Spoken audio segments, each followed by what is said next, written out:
নমস্কাৰ JR technical and job inform YouTube চেনেলৰ অন্য এটা নতুন ভিডিঅ'লৈ আপোনাক সকলোকে পুনৰবাৰ স্বাগতম জনাইছোঁ আৰু এটা বহুত ভাল খবৰ লৈ আহিছোঁ। অসম পুলিচৰ ফাইনেলি ৰিজাল্ট মুকলি কৰা ডেট ঘোষণা কৰিলে। তো আপোনালোকে যদি অসম পুলিচৰ এক্সাম দি থৈছিলে তো আপোনালোকৰ কাৰণে এইটো বহুতেই ভাল খবৰ, কিয়নো ফাইনেলি আপোনালোকৰ যিটো ৰিটেন টেষ্টৰ ৰিজাল্ট হয়, ফাইনেলি ৰিটেন টেষ্টৰ ৰিজাল্টৰ ডেট মুকলি কৰিলে ইতিমধ্যে। তো কেতিয়া আপোনালোকৰ ৰিটেন টেষ্টৰ ৰিজাল্টটো ঘোষণা কৰিব, ইতিমধ্যে নটিছ আকাৰে আৰবি অফিচিয়েল ৱেবছাইটত তেওঁলোকে এখন নটিছ উল্লেখ কৰিছে, প্ৰকাশ কৰিছে।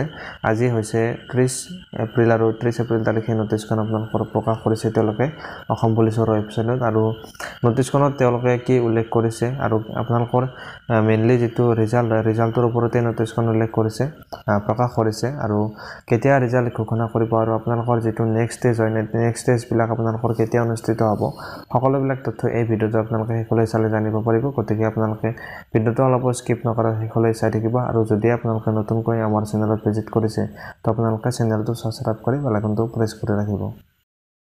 আসাম পুলিচৰ ফাইনেলি আপোনালোকৰ কনষ্টেবলৰ লেভেলৰ যিখিনি পোষ্ট আছিলে, ফাইনেলি ইতিমধ্যে আপোনালোকৰ যিটো ৰিটেন টেষ্টৰ ৰিজাল্ট চেক কৰা আপোনালোকৰ লিংকটো অহাকালি আপোনালোকৰ এক্টিভ কৰি দিব আৰু অহাকালি আপোনালোকৰ ৰিজাল্টটো ঘোষণা কৰিব।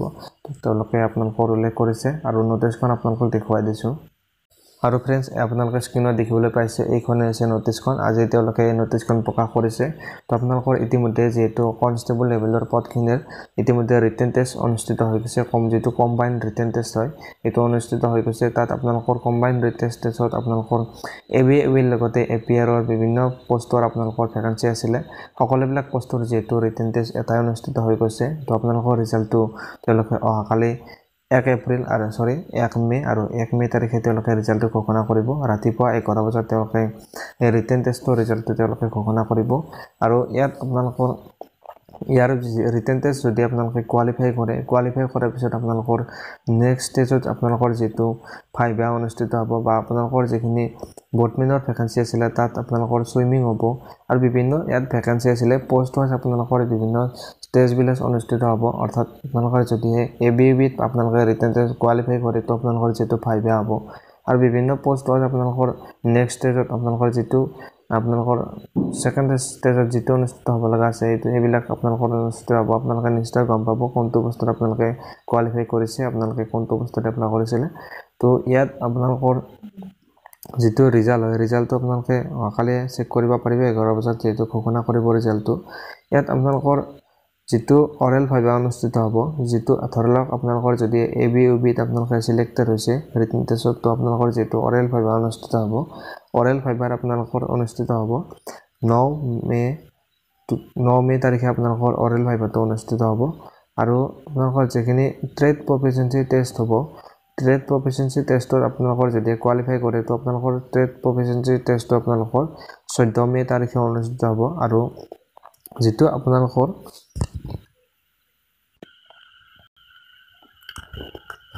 প্ৰেক্টিকেল টেষ্ট হয়, প্ৰেক্টিকেল টেষ্টত আপোনালোকৰ বটমেন আৰু বটিঙৰ আছে, বটমেন আৰু আপোনালোকৰ যিখিনি বটমেনৰ ভেকেঞ্চি আছিলে তাৰ যিহেতু আপোনালোকৰ চুইমিং টেষ্ট অনুষ্ঠিত হ'ব। চুইমিং টেষ্টটো আপোনালোকৰ 16/5/2025 আপোনালোকৰ চুইমিং টেষ্টটো অনুষ্ঠিত হ'ব। আৰু আপোনালোকৰ যিটো নেক্সট ষ্টেজৰ আপোনালোকৰ যিটো ভাইভা, প্ৰেক্টিকেল টেষ্ট আৰু ট্ৰেড প্ৰফিচিয়েঞ্চি টেষ্ট হয়, আৰু সেই টেষ্টৰ কাৰণে আপোনালোকৰ এডমিট কাৰ্ডখন আপোনালোকে 5 মে তাৰিখে আপোনালোকে ৰাতিপুৱা 11 বজাত আপোনালোকে এডমিট কাৰ্ডখন আপোনালোকে ডাউনলোড কৰিব পাৰিব। এইটোৰ বিষয়ে আপোনালোকে নিশ্চয় গম পালে। আৰু এতিয়া আপোনালোকৰ কি পোষ্ট আছিলে এই পোষ্টৰ বিষয়ে আপোনালোকক জনাই দিছোঁ। ইয়াত আপোনালোকৰ 1645টা কনষ্টেবল ইউবিৰ কাৰণে পোষ্ট আছিলে, 2300টা পোষ্ট আছিলে কনষ্টেবল ইউবিৰ কাৰণে, আৰু এটা পোষ্ট আছিলে কনষ্টেবল ইউবি APR আণ্ডাৰত, আৰু 114টা পোষ্ট আছিলে কনষ্টেবল ইউবি, এটা পোষ্ট আছিলে constable AB booking of post of hills ট্ৰাইবৰ কেটেগৰী অফ আসাম পুলিচৰ আণ্ডাৰত, আৰু 58টা পোষ্ট আছিলে বটমেনৰ কাৰণে আসাম পুলিচৰ আণ্ডাৰত, 654টা পোষ্ট আছিলে ড্ৰাইভাৰ কনষ্টেবল আসাম পুলিচৰ আণ্ডাৰত, 204টা পোষ্ট আছিলে কনষ্টেবল পুলিচ কমিউনিকেশ্যনৰ আণ্ডাৰত, 2টা পোষ্ট আছিলে পুলিচ ডিছপেন ৰাইডাৰৰ কাৰণে, আৰু 262টা পোষ্ট আছিলে কনষ্টেবল অফ পুলিচ কমিউনিকেশ্যনৰ কাৰণে, 3টা পোষ্ট আছিলে ড্ৰাইভাৰ, 9টা পোষ্ট আছিলে কনষ্টেবল ডিছপেন ৰাইডাৰৰ কাৰণে। এনেধৰণৰ আপোনালোকৰ পোষ্টবিলাক আছিলে।